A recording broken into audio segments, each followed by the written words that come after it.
के सामने सारी तथ्यात्मक बात रखी थी और मैंने फेसबुक पे लाइव किया था, यूट्यूब पे लाइव किया था।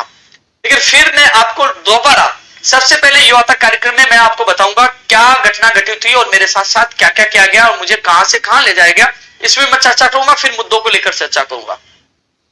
साथियों, जो हमारी मीटिंग हुई मुख्यमंत्री जी के प्रमुख सचिव के साथ, तमाम अधिकारियों के साथ, उस मीटिंग में यह तय हुआ कि हम अलग अलग विभागों के साथ हमारी मीटिंग करवाई जाएगी और मुख्यमंत्री जी प्रमुख सचिव भी जो गुजरात आंदोलन से तमाम जुड़ी मांगों को लेकर खुद मीटिंग लेंगे। चिकित्सा विभाग के अधिकारियों के साथ साथ डीओपी सेक्रेटरी के साथ भी हमारी मीटिंग प्रस्तावित है, यानी कि 22 तारीख को 4:30 बजे डीओपी सेक्रेटरी के साथ अन्य कई भर्ती को लेकर हमारी मीटिंग प्रस्तावित थी। लेकिन जो वार्ता हुई सब हमने निर्णय लिया कि जो सरदार से शुरू में हम रैली निकालेंगे, शांतिपूर्वक निकालेंगे, लेकिन हमारी ताकत जरूर दिखाएंगे। साथियों, वो रैली ऐतिहासिक होने वाली थी। 3 से 4 हजार लोग उस रैली में जुटने वाले थे। पुलिस के पास, आईबी के पास इनपुट है कि ये रैली ऐतिहासिक होगी, बड़ी भीड़ इकट्ठा होगी, क्योंकि वहां राजनीतिक पार्टियां भी इतनी भीड़ इकट्ठा नहीं कर पाई जितने बेरोजगार वहां पहुंच जाते। कहीं ना कहीं चुनावी समीकरण को बिगाड़ने के वो उनको अंदेशा था कि कहीं ना कहीं चुनावी समीकरण बिगड़ेगा, बड़ी संख्या में भीड़ आएगी तो कहीं ना कहीं नुकसान हो सकता है। जैसे इनपुट मिला, जैसे मैं 19 तारीख को सरदार से चूरू पूछा, यानी कि मैं करीब 4:30 बजे मैं सरदार से चूरू पूछ गया, वहां से पुलिस ने मुझे गिरफ्तार किया। हालांकि रास्ते में मेरे साथी का फोन आया कि आपको परमिशन नहीं दी जा रही है। मैं वहां से सीधा कलेक्टर साहब के ऑफिस में किया, उनके पीए ने कहा कि आप एडीएम साहब से मिलिए, एडीएम साहब के निवास पे किया, एडीएम साहब से मुलाकात की और एडीएम साहब ने कहा एसडीएम साहब से मिलिए और एसडीएम साहब से मिलने के लिए मैं सरदार शेर की तरफ चूरू से रवाना हो गया। जैसे मैं पूछा तो मुझे बॉर्डर पर, सरदार शेर के बॉर्डर पर वहां एंट्री होते ही मुझे पुलिस मिली बड़ी संख्या में, मुझे हिरासत में लिया। पुलिस प्रशासन ने मुझे परेशान नहीं किया, वहां मुझे बिठाया और वो कि आपको चाय पिलाते हैं, कलेक्टर साहब से आपकी मुलाकात करवाई जाएगी। मेरे 4 साथियों को अलग लिया जाता है, मुझे एक प्राइवेट गाड़ी में अलग लिया जाता है। थोड़ी देर बाद वो गाड़ी रवाना हो जाती है। रास्ते में भी मुझे कहीं एक जगह चाय पिलाई जाती है, वहां भी बेरोजगार मुझे पहचान लेते हैं और मुझसे बात करने लग जाती है, ये तो उपेंद्र यादव, पुलिस उसको क्यों लेके जा रही है। मैंने उनको बताया कि मैं आंदोलन में आया था, मुझे यहाँ से गिरफ्तार किया गया। साथियों, 10:30 बजे हम लोग श्यामनगर थाने पहुंचते हैं। श्यामनगर थाने में मुझे बिठा दिया जाता है। मैं लगातार उनसे सवाल पूछ रहा हूं, मुझे किस मामले में गिरफ्तार किया गया, मुझे बताइए किस मामले में गिरफ्तार किया गया, मैं सरदार शेर से मुझे क्यों लाया गया, मैं तो परमिशन के लिए एसडीएम साहब के पास डाला था। हजारों युवा बेरोजगार आएंगे, उनका क्या होगा। हालांकि जब मुझे गिरफ्तार किया गया था उस समय मैंने ट्वीट करके आप लोगों को जानकारी दे दी थी, पुलिस ने हमें हिरासत में ले लिया है। साथियों, 3 बजे यानी कि जो 19 तारीख को जब रात को हमें बिठाएगा 10:30 बजे, सुबह 3 बजे मुझे वहां से श्यामनगर थाने से हिरासत से जो वहां से लेकर फिर 200 फीट बाईपास 2 घंटे हम बाहर रुकते हैं, गाड़ी में मुझे रखा जाता है और फिर 6:23 पर हाईवे किंग के सामने से मुझे वापस घुमाकर, मैं टाइम इसलिए बता रहा हूं, मैं टाइम देख रहा था कि मुझे कहां कहां घुमाया जा रहा है, और फिर मुझे वापस श्यामनगर थाने में लाया जाता है। साथियों, ये चीज आप तक सच्चाई रखना मैं चाहता हूं कि कम से कम आप लोगों को पता चले कि कितना बड़ा षड्यंत्र था। हालांकि मैं पिछले लाइव में हर लाइव में आप लोगों से जिक्र करता रहता हूं, क्योंकि मैं युवाओं की आवाज उठा रहा हूं, सच की आवाज उठा रहा हूं। किसी भी षड्यंत्र में मुझे फंसाया जा सकता है। मैं लगातार आपके सामने बात रखी थी, मैंने आपके सामने कई जिक्र किया था कि मेरी गाड़ी में कोई हथियार रख दे या नशीली चीज रख दे, किसी भी चीज में, अनैतिक किसी चीज में मुझे फंसाया जा सकता है। ये चीज मैंने अंदेशा आपके सामने पहले के कई लाइव में रखा था और आगे भी अभी भी रख रहा हूं, क्योंकि मैं युवाओं के लिए आवाज उठाता हूं। कहीं ना कहीं इस सिस्टम में जो षड्यंत्र जो किया गया, कहीं ना कहीं आने वाले समय भी षड्यंत्र हो सकता है, इसलिए मैं भी सचेत हूं, आप भी सचेत रहे। मैं लगातार पहुंचता रहा। मैंने कहा कि मैं खाना नहीं खाऊंगा जब तक आप मुझे नहीं बताओगे। रात को 8 बजे मुझे बताया जाता है कि 2016 के मुकदमे में आपको गिरफ्तार किया जाता है, क्षतिपूर्ति बॉन्ड पे आपके साइन है। मैंने कहा क्षतिपूर्ति बॉन्ड क्या है ये तो बताइए। बोले कि ये न्यायालय में बताएंगे। यानी कि मेरे एडवोकेट से, मेरे परिजन से, मेरे दोस्तों से किसी से मुलाकात नहीं करवाई जाती है। जब मैं प्रेशर बनाता हूं, जब मुझे बताया जाता है कि जमीन का मामला है, जो जमीन पे कब्जा करने का मामला है, मैंने कहां कब्जा किया ये तो बता दो, कितने पैसे कमाए ये तो बता दो, मैंने क्या गुनाह कर दिया। मुझे तमाम जो पुलिस से संबंधित जो तमाम उच्च अधिकारी थे उन्होंने कहा हमारी मजबूरी है, सरकार के प्रेशर में हमने आपको उठाया, क्योंकि आप समीकरण सरदार से शुरू में नहीं बिगाड़ सकते। तो साफ शब्दों में कह दिया क्योंकि आज हम नहीं तो दूसरे अधिकारी गिरफ्तार करेंगे, लेकिन हम सरकार के इशारे पे आपको गिरफ्तार किया। उन्होंने मुझे परेशान नहीं किया, मुझे बिठाया। दूसरे दिन यानी कि 19 को लेकर आया जाता है, 21 तारीख को मुझे 12 बजे बाद न्यायालय में पेश किया जाता है।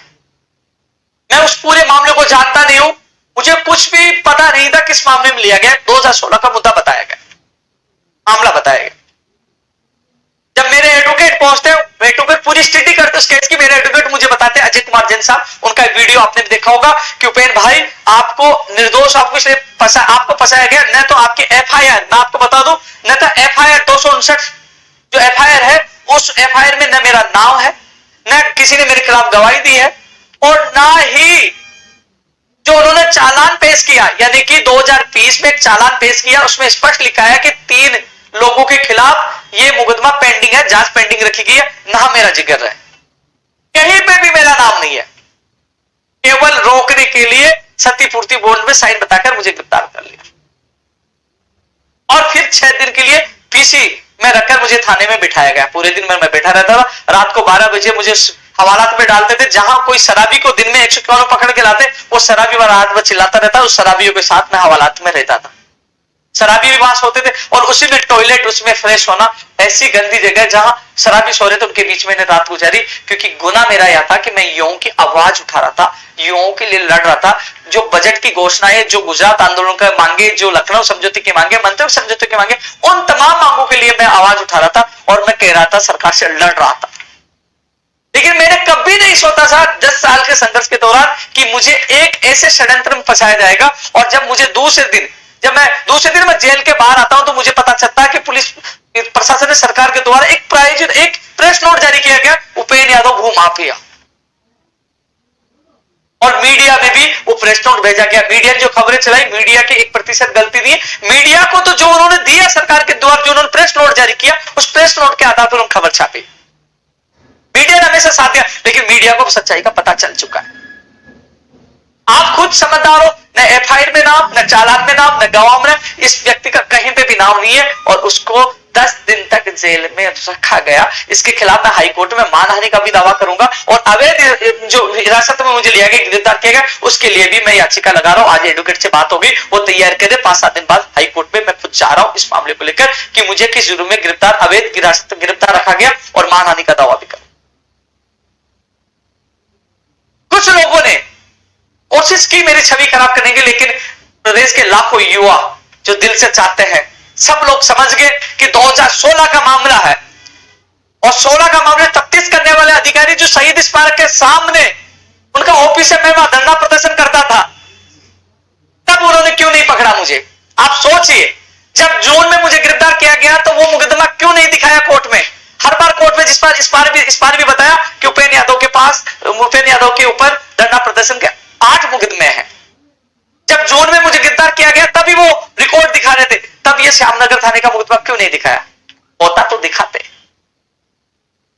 लेकिन न मुझे, आप सोचिए 6 साल तक मुझे ऐसे छोड़ते, 6 साल तक गिरफ्तार क्यों नहीं किया? आप सोचिए। फिर 27 तारीख को मुझे पेश करते और 28 तारीख को मुझे जमानत मिल जाती है।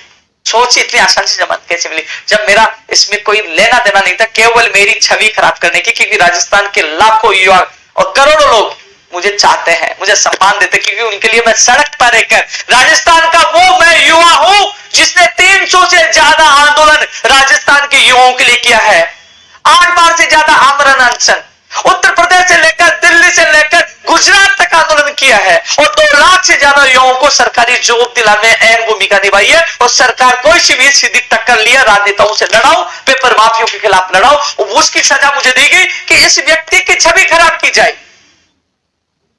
लेकिन वो चाल विफल हो गई।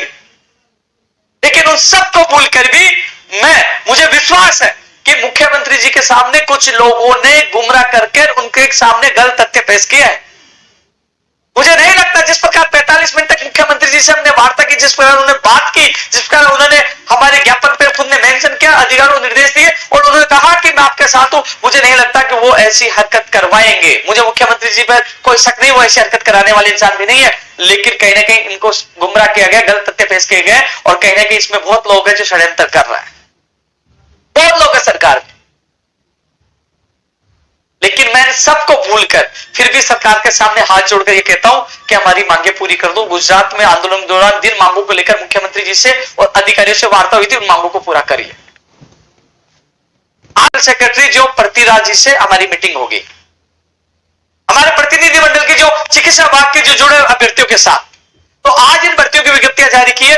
ये हमारे संघर्ष की एक बड़ी जीत है, जिसके लिए आप देख लिए मेरी फेसबुक, यूट्यूब सब जगह देख लीजिए, मैंने मुख्यमंत्री जी का आभार जताया है। मैंने 7 शब्दों में कहा, जहां सरकार काम करेगी मैं आभार जताऊंगा, और जहां सरकार काम नहीं करेगी तो खुला विरोध करूंगा। मुझे केवल मेरे बेरोजगारों की मांगों से मतलब है। जहां अच्छा काम होगा तो मैं खुलेआम धन्यवाद दूंगा, और जहां गलत होगा मैं विरोध करूंगा। यह मेरी नीति है। आज सबसे पहले मैंने धन्यवाद दिया कि आपने हमारी मांग मानी, गुजरात आंदोलन की एक मांग पूरी की, रेणुका पर लैब टेक्नीशियन और जो महिला स्वास्थ्य कार्यकर्ता की जो विज्ञप्ति जारी है, जो आवेदन की प्रक्रिया जो शुरू हुई है, उसके लिए मैंने आप सबसे पहले धन्यवाद दिया, और मैं फिर दे रहा हूं मुख्यमंत्री जी, आपका इसके लिए बहुत बहुत धन्यवाद। ओबीसी आरक्षण की विसंगति को दूर करने के लिए बहुत बहुत धन्यवाद। जहां अच्छा काम करोगे मैं धन्यवाद दूंगा, और जहां काम नहीं होगे, जो वादे पूरे नहीं होंगे, विरोध करना पड़े तो मैं विरोध करूंगा। साथियों, 2016 के झूठे मुकदमे में फंसाया गया 10 दिन तक, किसके लिए? आप लोगों के लिए।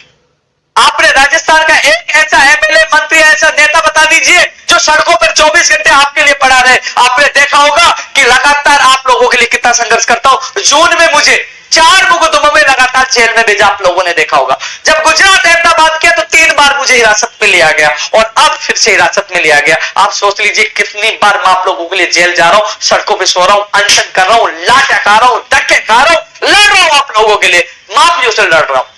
जेल में भी मुझे वहां पेपर माफिया का एक सदस्य मिला कि आप फर्जीवाड़े के खिलाफ आवाज मत उठाइए, कुछ भर्ती आने वाली है, आप चुप रहना, आपको 2 दिन के अंदर 1 करोड़ रुपए दे दिए जाएंगे। जेल में भी मुझे खरीदने की कोशिश की गई, वहां और कह दी थी, मैंने कहा आप 1 करोड़ नहीं, मुझे 100 करोड़ दे दीजिए। उपेंद्र यादव बिकने वाला नहीं है, ना झुकने वाला है। आप चाहे मुझे गोली मरवा दीजिए, लेकिन मैं युवाओं को, सपनों को बिकने नहीं दूंगा, यूं ही आपके खिलाफ आवाज उठाता रहूंगा। वहां जेल में जो मेरे बैरक में 19 लोग थे टोटल, उन्होंने सबने कहा कि हमने फिल्मों में देखा है, लेकिन एक ऐसा इंसान जिसको रिश्वत दी जा रही है, वो ठुकरा रहा है और कह रहा है कि गोली मरवा दीजिए, ना झुकूंगा, ना बिकूंगा, लेकिन मेरे युवाओं के भविष्य के लिए लड़ूंगा। ये जेल में उस माफिया के सामने मेरे सीना ठोक के ये बात रखी, क्योंकि मैं झुकने वाला नहीं हूं, ना बिकने वाला हूं। मैंने कभी भी ईमानदारी से समझौता नहीं किया, लड़ा हूं, इसलिए मैं जेल के बाहर आ गया। कई लोगों ने सोचा कि एडवोकेट गोवर्धन जी जो जेल के अंदर है उसे से हालात हो जाएंगे और उपेंद्र यादव का कैरियर खत्म और यह कभी बाहर नहीं आएगा। अरे मैं गलत होता, मेरे घर पे पुलिस की क्या मिला? आप क्या मिला वहां पे? बेरोजगारों के ज्ञापन, कुछ स्टाफ जिनका, जो लोग मेरे से जुड़े हुए हैं, जिन्होंने ऑफिस का किराया दिया था, या क्या मिला? दस्तावेज संबंधित जो दस्तावेज, जो नाम परिवर्तन से जो दस्तावेज जो है शैक्षणिक वगैरह वो संबंधित, वो मिले, क्या मिला? सब लीगल चीज मिले, कुछ नहीं मिला। आज मैं बाहर हूं, सत्य में विजयते, सत्य की जीत हुई। लेकिन साथियों, आप सोचिए 10 दिन तक अपने परिवार से दूर रहकर, जून में, अक्टूबर में वहां, नवंबर में यहां, आप सोचिए कितना मैं जेल, आप सोचिए, फिर भी मैं जेल से बाहर आता हूं, सीना तान के खड़ा हो जाता हूं और आपके लिए आवाज बुलंद करता हूं। मुझे पूर्ण विश्वास है कांग्रेस सरकार के जो तमाम नेता है, मंत्री है, मुख्यमंत्री जी है, उनको भी एक दिन मेरे ऊपर ये दया आने लग जाएगी, ये बंदा अपने लिए नहीं, युवाओं के लिए लड़ता है, सच के लिए लड़ता है, इसको जेल में डाला गया, वो गलत डाला गया, इसको प्रताड़ित गलत किया जा रहा है, ये कभी भी गलत मांग नहीं उठाता, कभी भी आके ये नहीं कहता मेरे लिए कुछ कर दो, ये कहता इन युवाओं के लिए कर दो, अपने लिए नहीं दूसरों के लिए मांगने आता है, दूसरों के लिए लड़ता है, दूसरों के लिए जेल जाता है। नुकसान के डर से कई लोग गलत जो कदम उठवा रहे मेरे खिलाफ, लोग जेल में डलवाकर, शराबियों के बीच में, नशेड़ियों के बीच में रखकर उसका अपमान किया है। बस मेरा गुनाह था कि मैं आप लोगों के लिए आवाज उठाता हूं, और इस गुनाह को मुझे 1000 बार करना पड़े तो मैं करूंगा, ये मुझे जेल में 1000 बार डाले तो मैं चाहूंगा। लेकिन साथियों, एक बार पुनः आपसे निवेदन कर रहा हूं, राजनीति है, मैंने कभी नहीं सोचा था कि कब्जा करने का झूठा आरोप है मुझे जेल में डाला जाएगा, फर्जी कागजों के लिए मुझे जेल में डाला जाएगा। अब कोई भी षड्यंत्र हो सकता है, गाड़ी में हथियार रख दिया, इसमें रख दिया, कुछ नशीले पदार्थ रख दिया, कोई अनैतिक कार्य मुझे फंसा दिया। साथियों, विश्वास मत करना, 10 साल से संघर्ष कर रहा हूं, आज तक एक क्रिमिनल चीज, आज तक मेरे खिलाफ एक चीज नहीं आई, और मैं तो अब कह रहा हूं सरकार से, कोई भी चीज हो तो अभी रख दीजिए, हाथ जोड़ कर निवेदन कर रहा हूं, अभी रख दीजिए, जनता को बता दीजिए मैं कितना बड़ा क्रिमिनल हूं, बता दीजिए। लेकिन मेरी ईमानदारी और सच्चाई मैंने तक सवाल ना उठाए, दिल रोता है।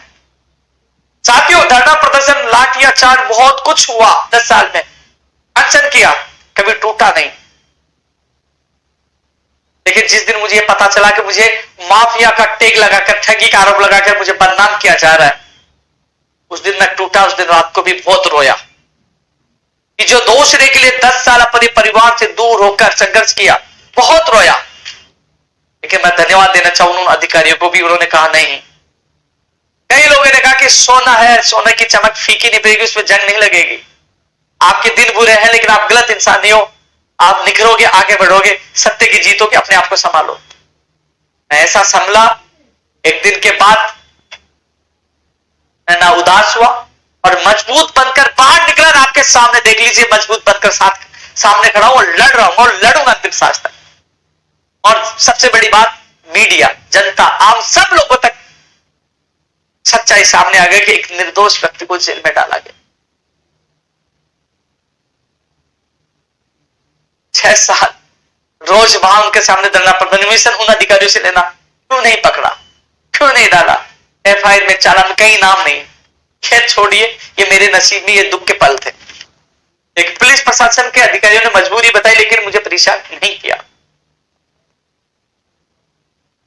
और आज रेडियो का लेफ्टिनेंट 3 बच्चों काम में मैंने धन्यवाद दिया। और मैं पुनः कह रहा हूं, कांग्रेस सरकार से और मुख्यमंत्री जी से मेरी कोई लड़ाई नहीं है। वो जब जब अच्छा काम करेंगे मैं सबसे पहले धन्यवाद दूंगा, अच्छा काम करेंगे। और ये भी कह रहा हूं, मुख्यमंत्री अशोक गहलोत जी ने कई अच्छे काम किए हैं, कई हमारी मांगे मानी है, जिसके लिए पहले भी धन्यवाद दिया और आज भी धन्यवाद देता हूं। और मरते दम तक कहूंगा, अच्छे काम किए उनके लिए मैं भूलूंगा नहीं, अच्छे काम के लिए कभी ये नहीं कहूंगा इन्होंने नहीं किए।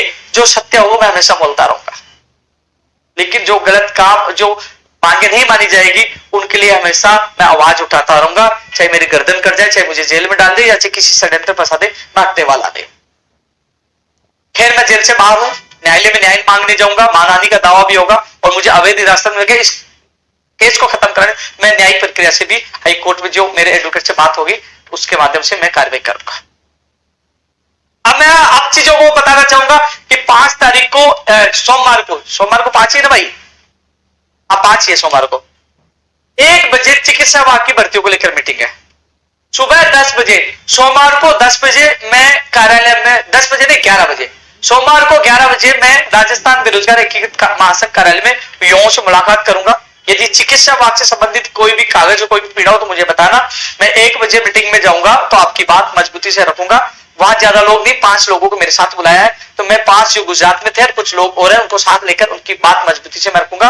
प्रिंसिपल सेक्रेटरी के साथ और अन्य अधिकारियों के साथ हमारे प्रतिनिधि मंडल की वार्ता होगी। ये सीएमओ की तरफ से उनको निर्देश दिए गए और वो पास समय आ गया। और 7 तारीख को जो डीओपी से संबंधित जो अन्य कई भर्तियां हैं उनको लेकर डीओपी सेक्रेटरी के साथ दोपहर बाद मीटिंग होगी 7 दिसंबर को, यानी कि 2 मीटिंगें फिक्स होगी। उसके बाद मुख्यमंत्री जी के प्रमुख सचिव से भी जो तमाम मांगों को लेकर दूसरी मीटिंग होगी। उम्मीद है कई मांग पूरी होंगी, जैसे आपने देखा आज लोगों को खुशखबरी मिली, कई मांगे और पूरी होंगी।